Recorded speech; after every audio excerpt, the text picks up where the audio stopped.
There is a cleansing needed in our FBI and Department of Justice.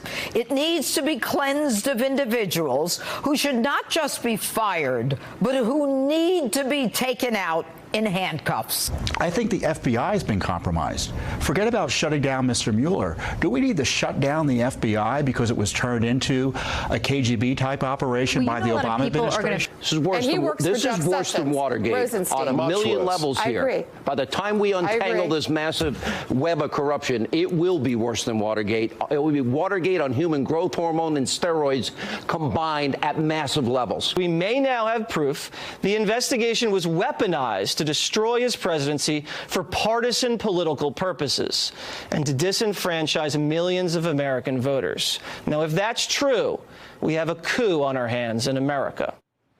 Ooh, a coup. We are joined by New Jersey Governor Chris Christie, who will answer the question as to whether or not we are witnessing a coup. No. No? So answer this question for me. I wasn't sure if you watched a lot of Fox News these days. I wanted to show you what was going on over there. Thank you. Sure. But I know you know a lot of the players, not just the president, but Chris Wray, the head of the FBI, is a close friend of yours, represented you in Bridgegate. You know all the players at DOJ, the political appointees, and a lot of the careers. Riddle me this. If you're innocent of collusion, why would you malign or greenlight attacks that would have the effect of maligning a special counsel investigation that could exonerate you? Well, I think a few things to be said about that. I think the special counsel investigation will ultimately be judged by the results of that investigation. And you're going to hear a lot of yelling back and forth, partisan yelling for the most part, on both sides. Some defending, if you go back and you rewind this to the Clinton era special counsel, you will hear the same things that Republicans are saying now, Democrats said about Ken Starr then, and the same thing that Republicans are saying now. I don't remember any Democrat calling the FBI the KGB. No, I'm just talking about the investigation. Okay, now listen, you're going to get one guy on there who calls it the KGB. I don't think that represents Republican opinion of the FBI. We could have cut an hour of tape. I mean, there is an ongoing smear campaign against the FBI. Let's talk about that. First off, Chris Wray, who, as you mentioned, I have not only a personal relationship but a professional relationship with, is going to be an outstanding director of the FBI. He's smart, he's tough, he's principled, and he will do a good job as director of the FBI. Let's remember that he's only been in there a few months, and he's going to have to put his own stamp on this over a 10-year term that he has as FBI director. But listen, Bob Mueller made some mistakes here. What mistakes did Bob Mueller make? You have to vet the people that are going to be involved in your investigation if, in fact, it's going to be such a high-profile, high-attention investigation. It doesn't mean that anyone is necessarily partisan or biased, but you don't want that appearance. So where's the line? I mean, did you ever prosecute Democrats as a U.S. attorney? Sure. And so people knew that you were a partisan Republican. Did you ever consider recusing yourself? No, that's not the same thing. Why not? Because I didn't have commentary on an ongoing, regular basis regarding the people that I was prosecuting. Well, this wasn't commentary. Commentary takes place on television. No, commentary goes on between human beings, Nicole. And the fact is that when they're doing those kind of things, I'm telling you, I'm not saying I know what they really believed and whether what they believed affected their investigation. But we spent a lot of time talking about perception and how perception can affect people's view of the fairness or unfairness of a judgment. So all I'm saying about Mueller, who, by the way, I have great confidence in and have said good things about, and I'm not changing my view on Bob Mueller. Bob Mueller is a good man who I think will try to do the right thing by this investigation. But it doesn't mean he's perfect. And by allowing folks into the investigation who can be charged, based upon their own words, with having a bias towards Mrs. Clinton or against President Trump. So you're talking about FBI agent Peter Strzok. Oh, no, I'm not only talking about Strzok. I'm also talking about Weissman, too. Okay, so you think Strzok and Weissman should be removed from the Mueller? What I'm saying is I think that they should never have been on it in the first place. So what is Andrew Weissman's sin? Listen, if you go to the Hillary Clinton victory party, and then you're in the midst of doing an investigation. You had spoken at political events, and you were prosecuting Democrats. By the way, excuse me, I never spoke at political events as the U.S. attorney. Never, ever did I speak at political events. Once you get into the Department of Justice. But are you not willing to serve in a Trump Justice Department in the future? Listen, I've been offered a Trump Justice Department But would you take it? No, I have no idea. But here's the bigger point. I guess my bigger point is you are not disqualified from serving in the Justice Department because you've been an active political figure. No, you're certainly not disqualified from it. My point is, you're not talking about just serving the Justice Department. This is a discrete, particular investigation into a particular administration, not the overall administration of justice in the country, but a particular narrow investigation which you're being given.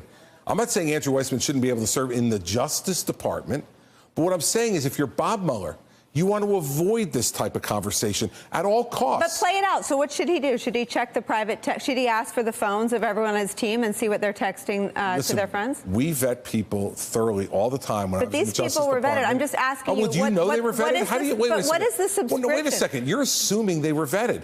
How do you know they were vetted? Well, we know that Bob Mueller removed Agent Strzok once he found out what was on his phone. But what was on his phone happened well before Strzok was assigned to this case.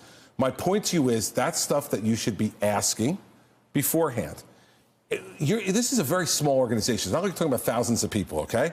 Mueller has a small group of people that he's bringing in. That's getting larger, but a small group of people.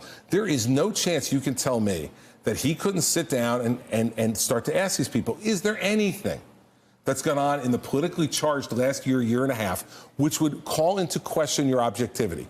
Not to show let me show you that. I mean, would this call into question his objectivity? He attacked, he called Donald Trump an idiot, something Lindsey Graham did around the same time, if you want to look at contemporaneously. He attacked Bernie Sanders, Chelsea Clinton, Ted Cruz, Jeff Sessions, and Eric Holder. Would you disqualify an FBI agent from working on an investigation if they had attacked all those people? That's a clean once-over, okay? But when you go into the substance of his... I've read them all. Yes, so have I. And when you look at the substance of his text against the president, it seems to me that if you're now going to investigate that person's administration, and that's your only job, it's not to work on the Justice Department. This is one of many cases. He's assigned to this case. What I'm saying is, I'm sure... Well, he's been removed, so let's talk about Andrew Weissman, who's still there. Bob Mueller, I am sure that Bob Mueller, when he found all this stuff out, was sitting there and saying to himself, I wish I hadn't done this. Well, he removed him, so we don't know what he said to himself. Removed him, and I think what I'm saying to you is don't give, when you're involved in a high profile, and I was involved as U.S. Attorney in a lot of high profile investigations against both Republicans and Democrats, you have to not only be Caesar's wife, you have to appear to be Caesar's wife. Well, both are important. And what I'm saying is, this isn't disqualifying for the whole investigation. It is a mistake. It's a difference to say that Bob Mueller is a smart, competent, qualified, honest person, which I say, and saying he's perfect. But do you think he's not perfect. Talk about moving forward, because now you think Andrew Weissman is a liability? You think he should be fired? I don't think he's a liability. He is a liability. He is a liability. Under what premise? You don't think he's capable of investigating? No. So you think only Democrats can investigate Democrats and Republicans? Absolutely not. He's a liability perception. That's what he is. But my point is, play that out. I mean, would Republicans become the thought police? John Cornyn had a tweet over the weekend talking about cleaning house because of the perception problems. That is not how. You know better than this. So do you. You know better than this. Did you purge your office of people with bias? No, I didn't. Did you check their party registration? But let me say this. No. I never checked anybody's party registration, but I will tell you this. When we were investigating a particular political figure in New Jersey, and we did 135 political corruption cases in my 7 years without a defeat. So we had a very good record. But every time when I would assign a prosecutor to those cases, I would ask them, do you know this guy? Have you done or said anything that would be contrary to him? If something came out that you communicated, would we be embarrassed by it? And by the way, I would have my counsel, who served me, ask me the same questions to see whether I needed to recuse on the basis of appearance. Because remember something, as lawyers, we don't have to be only concerned about actual conflict. We have to be concerned about appearance of conflict. And when you have as high a bar with the attention this case is getting, you have to be particularly concerned. I'm sure if Bob Mueller was sitting right there and we're free to talk, you know what he'd say? I love Andrew Weissman. Strzok may be a good FBI agent, but you know what? I don't need this. Because I'm trying to do a professional investigation. I don't need all the tumult. Well, and I'll let you have the last word on that. But the reason Strzok was there was because this became a counterintelligence investigation into whether or not Donald Trump colluded or coordinated wittingly or unwittingly with Russia. And one of the places where we know he was warned that that might be underway was an FBI briefing where everyone sort of briefed on their set of issues. One of the briefs was about just this. And you attended several of those briefings with then candidate Trump. Right. Mike Flynn was in many of them. Do you know if you were in this briefing where we have confirmed through several law enforcement officials Donald Trump was warned that Russians may try to infiltrate his campaign? I don't recall that. You don't remember if you were there or not? No, I was at 2 briefings. I don't recall whether that subject ever came up in either of the briefings. Were you ever around Donald Trump when he was ever warned about Russia or Russians? Not that I remember, no. Were you ever around Donald Trump and Mike Flynn when they were talking about Russia or Russians? Do you work for Mueller now? What? I mean, no. I'm a voter who thinks that if Donald Trump thinks he's innocent, it puzzles me that his best friends in the media are trashing a good and honorable man. Well, I'm not trashing a good and honorable man. So I know you're not. That's why I'm trying to get some answers from you. So when you get them on, you can give them a hard time. I'm not giving you a hard time. What I'm saying to you is that in the end, if Bob Mueller were here and being honest, he'd say, I don't need this static. And as good as Andrew Weissman may be or Peter Strzok may be, I don't need the static. I'm investigating a case. The facts will lead him to certain conclusions. And I believe he'll be fair about coming to those conclusions and only base it on facts that he can prove beyond a reasonable doubt, which is what our obligation is. And one last thing. Peter Strzok may be a counterintelligence agent. There's hundreds of them in the FBI. Listen, so my point is that, you don't have to be, it doesn't have to be him. And he's if there's, gone. I mean, I don't listen.